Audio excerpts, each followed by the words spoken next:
Al Qaeda terror module case में Gujarat ATS को बड़ी कामयाबी मिली है।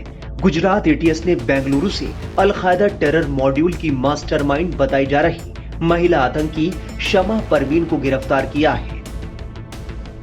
कर्नाटक की रहने वाली शमा परवीन अल-कायदा का पूरा मॉड्यूल चला रही थी।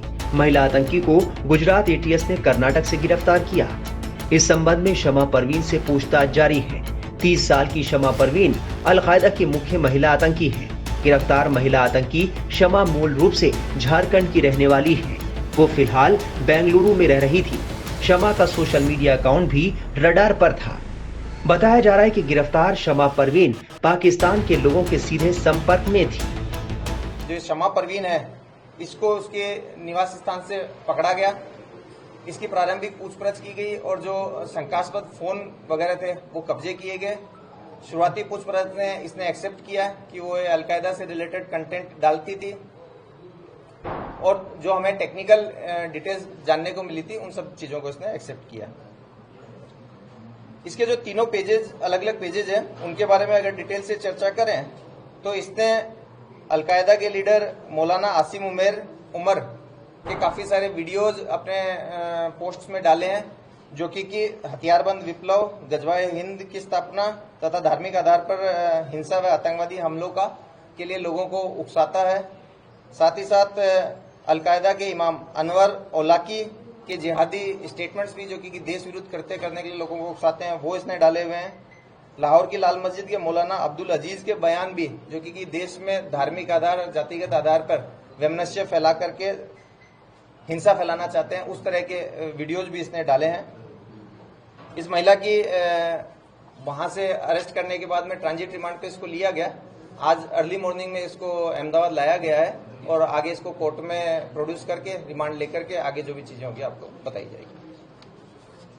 इसका बैकग्राउंड क्या है सर, इस महिला का, शमा परवीन का? जैसा हमने आपको पहले बताया कि ये जो महिला है ये मूल झारखंड की रहने वाली है और ये अभी कुछ सालों से अपनी फैमिली, ब्रदर मदर के साथ में बेंगलोर में रह रही है।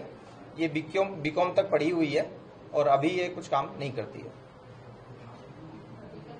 सर ये क्या झारखंड से ये है तो क्या किसी नक्सल ऑर्गेनाइजेशन से भी जुड़ी हुई है?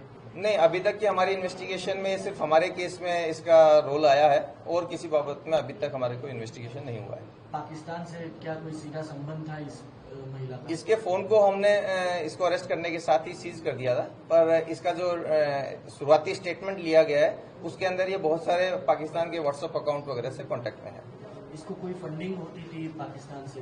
देखिए, इसको आज सुबह ही हम लोग अभी इसको अरेस्ट करके वहां से लेके आए हैं। इसका डिटेल्ड, इसके बैंक अकाउंट और सारी जो डिटेल्स इन्वेस्टिगेशन है वो की जाएगी और अगर इस तरह की कोई भी फंडिंग के बारे में जानने को मिलेगा तो हम आपको जरूर बताएंगे। गुजरात एटीएस ने अल-कायदा इंडियन सबकॉन्टिनेंट के पहले 4 आतंकियों को गिरफ्तार किया है।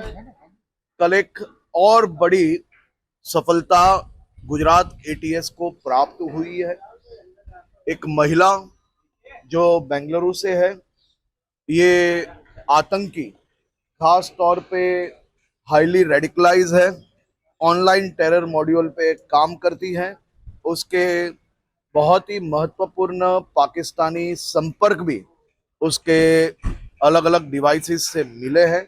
गुजरात एटीएस की ये प्रोएक्टिवली पुलिसिंग के माध्यम से 5 जितने महत्वपूर्ण ऑनलाइन टेरर मॉड्यूल पे काम करने वाले अल-कायदा इंडियन सबकॉन्टिनेंट के ये आतंकियों को गिरफ्तार करने में सफलता प्राप्त हुई है। मैं गुजरात एटीएस को बहुत बहुत अभिनंदन देता हूं। इससे पहले गुजरात एटीएस ने अल-कायदा से जुड़े एक खतरनाक मॉड्यूल का भंडाफोड़ करते हुए 4 आतंकियों को गिरफ्तार किया था। इनमें से 2 गुजरात, 1 नोएडा और 1 को दिल्ली से अरेस्ट किया गया था। गिरफ्तार किए गए चारों संदिग्धों की पहचान दिल्ली के मोहम्मद कैफ, मोहम्मद रिजवान के रूप में हुई है, जबकि अहमदाबाद निवासी मोहम्मद फरदीन, मोडासा निवासी सैफुल्ला कुरैशी और नोएडा के रहने वाले जीशान को गिरफ्तार किया गया था।